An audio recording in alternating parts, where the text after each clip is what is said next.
Hello everybody, it's maintenance man Kevin here.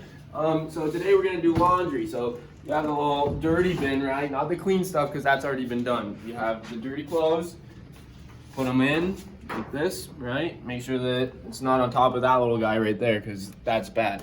Close this bad boy. You're gonna fill around here to make sure that there's still stuff in there, otherwise you're not gonna get any soap. You're gonna press this button. Look at that, see that? Putting the soap in there. While it's doing that, you can go ahead and push the power. Make sure that it's on normal. For that, you can move it, make sure it's on normal. Over here, make sure that it's on warm, medium, max extract. That's the most important one right there. And then all you have to do from there is you just press and hold. And it should start going. It should walk itself, and yeah.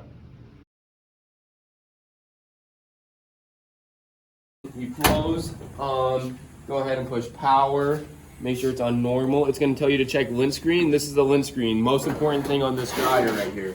You're going to take this out, you're going to clean off all the extra lint from all those dirty towels that you just did. Throw that stuff away. Then you're going to put it back like that. And then same thing, you're just going to press and hold to start. And then it should go for it.